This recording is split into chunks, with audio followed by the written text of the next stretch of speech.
नवनवीन भयकथा आणि भूतांचे किस्से ऐकण्यासाठी काजवा चॅनलला सबस्क्राईब करा आणि बेल आयकॉनवर क्लिक करायला विसरू नका.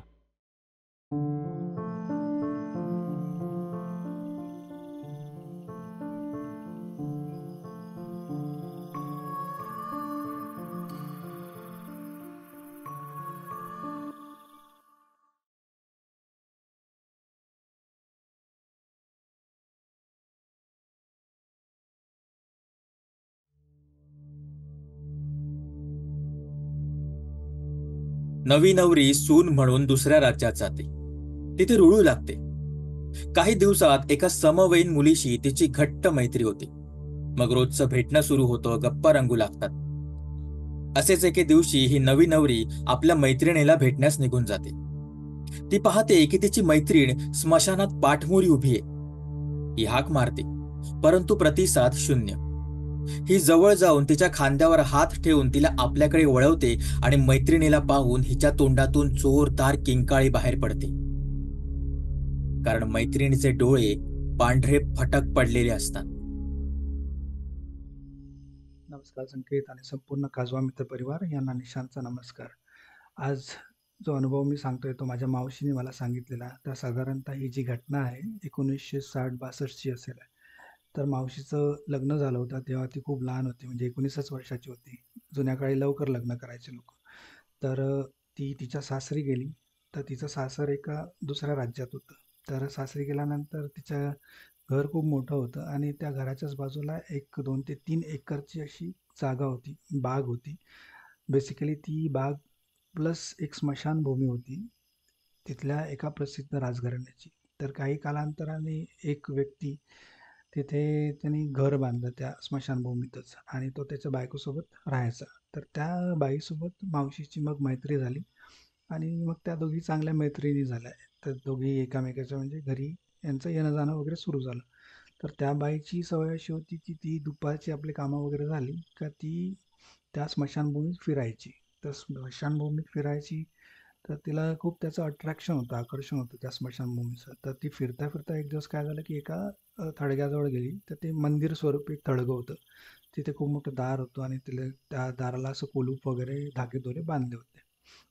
तर ती काय तिच्याजवळ गेली, तर तिला एक कुतूहल होतं, की इथे काय थडग्याला कशाला म्हणजे धागेदोरे वगैरे बांधले. तर तिने काय केलं, की ते धागेदोरे तोडले, त्यातला लॉक तोडला आणि आतमध्येच गेली ती. आतमध्ये गेल्यानंतर ती थोडा वेळ तिने टाईम स्पेंड केला तिथे आणि मग घरी परत आली.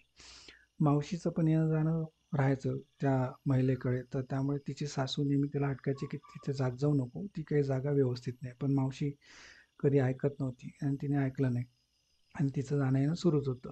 तर त्या घटनेनंतर त्या महिलेची अवस्था अशी झाली, की ती सारखी आता त्या स्मशानभूमीत जायची, सारखी त्या मंदिराजवळ जायची आणि घंटोशी बसले राहायची तिकडे. आणि एक दिवस काय झालं, की मावशीला त्या महिलेशी काम होतं, तर ती दुपारी गेली. तर दुपारी गेली असता ती बाई काही तिच्या घरी काही सापडली नाही. तर मावशीने हाका वगैरे मारल्या. मग तिला दिसलं, की ती बाई जी आहे ती त्या मंदिराच्या तिथे उभी आहे. आणि मावशी मग तिला शोधत-शोधत तिकडे गेली आणि गेल्यानंतर मग मावशीने तिला हाक मारली. हाक मारल्यानंतर ती काही प्रतिसाद देत नव्हती. पण मावशी जवळ गेली आणि तिच्या खांद्यावर हात ठेवला आणि तिला वळवलं. तर जशी ती वळली, तर मावशीने काय बघितलं, की तिचे डोळे जे होते ना एकदम पांढरे झालेले होते आणि ती पजेस झालेली अशी मावशीने बघितली. तर नंतर काय, की मावशी एकदम किंचाळत पडून ती तिथून पळाली. तर लोकं जमा झाले. लोकांनी विचारलं, की काय झालं? मग मावशीने सांगितलं घडलेला प्रकार. तर नंतर काय झालं, की ती बाई पण तिथे आली.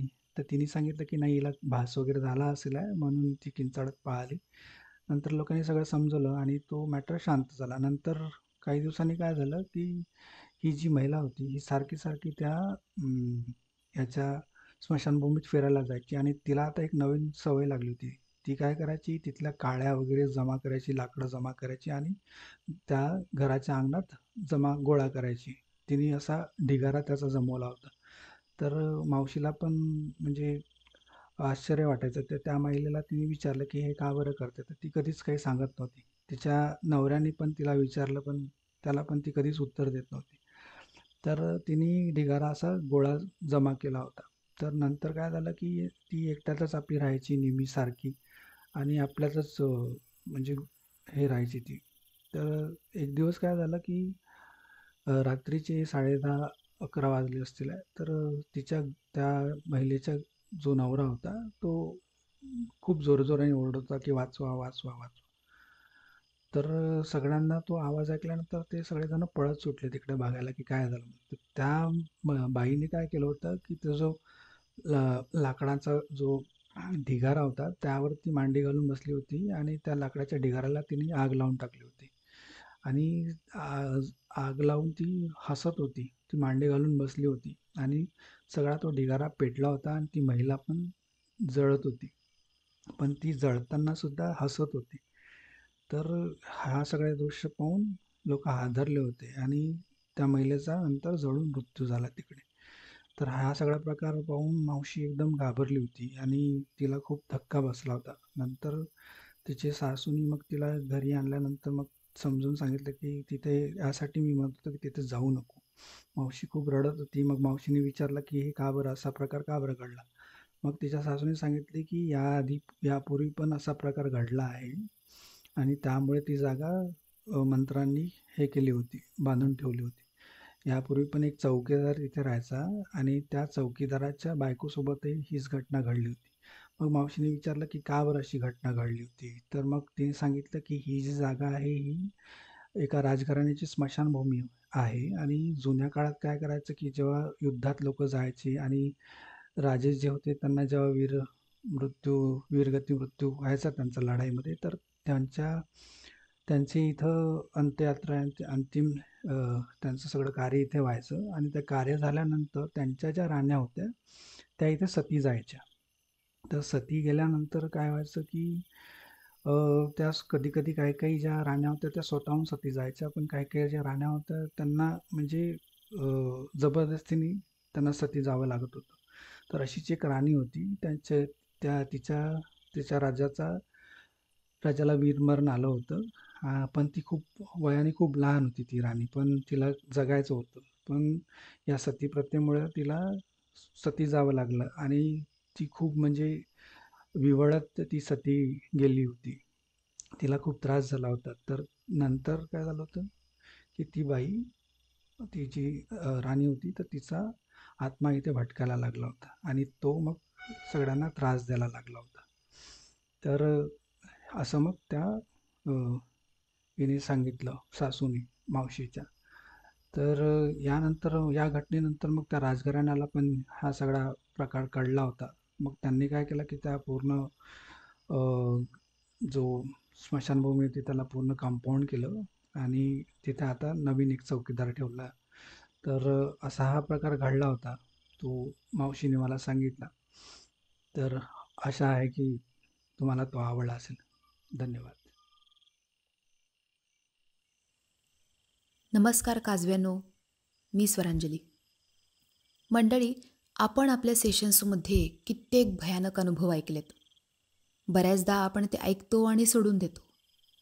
पण ज्यांनी असे अनुभव प्रत्यक्षात अनुभवले असतील, त्यांच्या मनाची काय अवस्था होत असेल, हा विचार न केलेलाच बरा. असाच एक अनुभव मी आज तुम्हाला सांगणार आहे. माझ्या ओळखीचे गृहस्थ आहेत, त्यांच्या काकांसोबत घडलेला हा प्रकार. ते काका तरुण असताना त्यांच्या घरी त्यांचे आई बाबा, मोठा भाऊ आणि ते स्वतः असे 4घे राहत होते. त्यांचं भलं मोठं शेत होतं आणि रोज रात्री ते काका शेताला पाणी पाजायला म्हणून शेतावरती जायचे. बऱ्याचदा त्यांचा मुक्काम तिथेच असायचा. एके दिवशी काय झालं, की सकाळी नेहमीची वेळ झाली तरीही ते काका शेतातून परत आलेच नाहीत. बराच वेळ झाला तरी काका काही परत येईनात. आता घरच्यांना काळजी वाटायला लागली. आई तर बाबांच्या मागेच लागली, की पटकन जाऊन बघून या, काय झालं, कुठे थांबला तो. त्यावेळी काही मोबाईल वगैरे नव्हते, त्यामुळे काकांचे बाबा आणि त्यांचे मोठे भाऊ हे दोघंही काकांना शोधायला शेतामध्ये गेले. जसे ते शेतामध्ये गेले, त्यांना दिसलं की शेतामध्ये राहण्यासाठी एक छोटीशी खोली बांधली होती. त्या खोलीच्या बाहेर एक पलंग होता आणि त्या पलंगाच्या खाली काका पडले होते, बेशुद्ध अवस्थेत.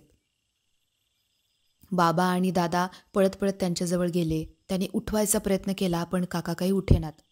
मग अजून दोघा तिघांना बोलवलं आणि गाडी करून काकांना दवाखान्यामध्ये नेलं. उपचार सुरू झाले. थोड्या वेळाने काकांना शुद्ध आली. मग डॉक्टरनी त्यांना घरी न्यायला सांगितलं. घरी आल्यानंतर काका शुद्धीवर होते, पण बराच वेळ ते घाबरल्यासारखे दिसत होते. ते काहीच बोलायला तयार नव्हते. मग त्यांच्या बाबांनी काय केलं, सोबत जे काही लोक आले होते आणि त्यांची आई, भाऊ वगैरे, तर त्या सगळ्यांना त्यांनी खोलीबाहेर जायला सांगितलं. आता खोलीमध्ये बाबा आणि काका दोघंच होते. बाबा काकांजवळ गेले आणि शांतपणे त्यांना म्हणाले, ह्यावेळी अशी चूक केली आहे, पुन्हा अशी चूक करू नका. काका थोडे गोंधळले. आता त्यांचा गोंधळलेला चेहरा बघून बाबांना कळलं की ह्यांना काही समजलं नाही. तर बाबा पुन्हा म्हणाले की तुम्हाला माहीत होतं, तरीही सुद्धा तुम्ही मुद्दाम ही चूक केली. बघितलं ना काय झालं, आता परत अशी चूक करू नका. काकांना तरी पण काही समजेना. त्यांनी बाबांना विचारलंच की नक्की कसली चूक म्हणताय तुम्ही. मग बाबांनी सांगितलं की जेव्हा बाबा आणि दादा काकांना घ्यायसाठी शेतावर आले होते, तेव्हा सगळेजण काकांना उचलण्यामध्ये व्यस्त होते. पण बाबांचं लक्ष खोलीच्या बाजूला एका कोपऱ्यामध्ये गेलं. बाहेरच्या बाजूला एके ठिकाणी जेवण झाल्यानंतर टाकलेल्या पत्रावळ्या होत्या, थोडंसं खरकटं होतं आणि त्याच्यामध्येच होती मटणाची शिल्लक असलेली हाडे. बाबांनी कसंबसं सगळ्यांची नजर चुकवत ते बाजूला झाकून ठेवलं आणि ते काकांना घेऊन घरी आले. तर काय होतं की काकांच्या घरी एक पद्धत होती की त्यांच्यामध्ये कुणीच मांसाहार करून शेतामध्ये जायचं नाही, किंवा अगदी शेतामध्ये सुद्धा जसं आपण पार्ट्या वगैरे बघतो की शेतामध्येच चूल वगैरे करून तिथंच शिजवून खातात, तर तसंसुद्धा त्यांच्या घरामध्ये निषिद्ध होतं. आजपर्यंत घरच्यांनी अगदी काटेकोरपणे ते सगळं पाळलं होतं. मग कालच काय झालं? आता हे विचारल्यानंतर काकांनी कसंबसं बाबांना सांगितलं की काल काकांच्या मित्राचा वाढदिवस होता. मित्रांनी काकांना खूप आग्रह केला की वाढदिवस आहे, मोठी पार्टी आहे, तू ये जेवायला. पण पार्टीमध्ये मांसाहार असणार आहे हे समजल्यावर काकांनी नकार दिला. काकांनी त्यांना सांगितलं की आमच्या इथं असं चालत नाही, तुम्हाला पण माहिती आहे, तर मी नाही येत जेवायला. पण मित्रांनी त्यांचं काही ऐकलंच नाही. मित्रांनी काय केलं, काका शेतावर निघून गेल्यावर सगळे मित्र गुपचूपपणे काकांच्या मागे मागे शेतावर आले आणि येताना त्यांनी ते सगळं मांसाहारी जेवणसुद्धा आणलं होतं. काकांनी किती नको नको म्हणून सांगितलं, तरीही त्या मित्रांनी स्वतः पण तिथेच बसून खाल्लं आणि काकांनासुद्धा जबरदस्ती ते जेवण खायला लावलं. आता सगळेजण खाऊन आपापल्या घरी निघून गेले. ते सगळे पत्रावळ्या आणि ते उरलेलं जे खरकट वगैरे होतं, जी हाडं वगैरे तुकडे काय उरलेले असतील, ते सगळं तिथेच त्यांनी टाकलं आणि ते निघून गेले. काका मात्र आजची रात्र तिथंच राहणार होते, कारण ते जर आता परत घरी गेले तर घरचे विचारतील आणि जर काकांनी खरं सांगितलं तर त्यांना ओरडा पडेल की माहीत असून सुद्धा तू का खाल्लंस वगैरे. आणि अचानक दुसऱ्या दिवशी कोणी असं पटकन शेतामध्ये येईल वगैरे अशी पण त्यांनी कल्पना केली नव्हती. त्यामुळे काका तसेच तिथं झोपी गेले. रात्री अचानक कसल्या तरी आवाजामुळे काकांची झोपमोड झाली. काका तसंच उठून त्या आवाजाचा कानोसा घ्यायला लागले. तसं म्हटलं तर रात्रीच्या वेळी कुत्र्यांच्या भुंकण्याचा, रडण्याचा वगैरे आवाज त्यांना नेहमीचाच होता, पण हा आवाज काहीतरी वेगळाच होता. त्यामुळे काका अधिक लक्ष देऊन ऐकायला लागले. तर हा आवाज अतिशय विचित्र, जवळपास कुणीतरी रडतंय, कणतंय असा काहीतरी तो आवाज होता. आणि काकांना समजलं की हा आवाज त्यांच्या शेतामधूनच येत होता. आता काका उठून बसले. त्यांनी शेताकडे बघायला सुरुवात केली आणि त्यांना असं दिसलं की शेतामधून एक पायवाट येत होती. त्या पायवाटेवरून लांबवरून काहीतरी सरपटत त्यांच्या दिशेने येतंय. काका डोळे चोळून बघायला लागले. थोडाफार चांदण्याचा प्रकाश होता, त्यामुळे त्यांना दिसत होतं की जवळपास काहीतरी प्राण्यासारखं वगैरे काहीतरी धडपडत, लंगडत, सरपटत असं काहीतरी त्यांच्या बाजूला येतंय. काका अधिकच लक्ष देऊन बघायला लागले. जसं ते काही होतं ते जवळजवळ यायला लागलं, तसं काकांना असं समजलं की तो धड प्राणीही म्हणू शकत नाही किंवा माणूसही म्हणू शकत नाही. विचित्रच असं काहीतरी होतं. त्याच्या अंगावरती एकही केस नव्हता. सगळी चामडी अशी सोलल्यासारखी लाल लाल दिसत होती. डोक्यावरचे केस, म्हणजे अंगावरती एकही केस नव्हता, पण डोक्यावरचे केस वाढलेले होते. आता हे असलं काही काकांनी त्यांच्या आयुष्यात पहिल्यांदाच बघितलं होतं. काका खूपच घाबरले. जवळपास बसल्या जागीच त्यांचे पाय थबकल्यासारखे, थिजल्यासारखे झाले. त्यांना जागेवरून हलता पण येईना. आणि ते जे काही होतं ते हळूहळू काकांच्या दिशेने सरकत होतं. जसजसं ते जवळ येईल तसा त्याचा आकारही वाढत होता. आता मात्र काका खूप घाबरले आणि तशातच त्यांची शुद्ध हरपली. काका तिथंच बेशुद्ध पडले. आता हे सगळं ऐकल्यावर काकांच्या बाबांना अजूनच टेन्शन आलं. त्यांनी काकांना पुन्हा एकदा समजावलं की बघा, इतकी वर्ष तुम्ही अगदी व्यवस्थित सगळं काटेकोरपणे पाळलं होतं. तुम्ही आजपर्यंत बऱ्याचदा आम्हाला प्रश्न विचारत होता की का, अशी पद्धत काय? तर आज तुम्हाला त्या प्रश्नाचं उत्तर मिळालं पण, आणि तुम्हाला हे पण समजलं की हा नियम मोडल्यानंतर आपल्यासोबत काय घडू शकतं. नशीब तुमचं चांगलं की तुमच्या जीवावरती आलं नाही. देवाचीच कृपा म्हणायची. आता हा सगळा प्रकार हळूहळू घरच्यांना पण समजला, पण त्याचा काकांच्या मनावर इतका वाईट परिणाम झाला की दुसऱ्या दिवसापासून काकांनी शेतावर जायचं बंद केलं. थोडे दिवस घरच्यांनी पण आग्रह केला नाही, पण पुढे कित्येक दिवस झालं काका शेताकडे फिरकेनात ना त्यांनी कधी शेताचा विषय काढला. इतकंच नव्हे तर काही वर्षांनी त्यांच्या बाबांनी शेतांच्या वाटण्या करायचा विषय काढला. तेव्हासुद्धा काकांनी सांगितलं की मला शेताची वाटणी नको, मला शेतामधलं काहीच नको. तरी एक चांगलं की त्यांचं एकत्र कुटुंब होतं, त्यामुळे भावानी शेतीची जबाबदारी घेतली, काकांचीही जबाबदारी घेतली.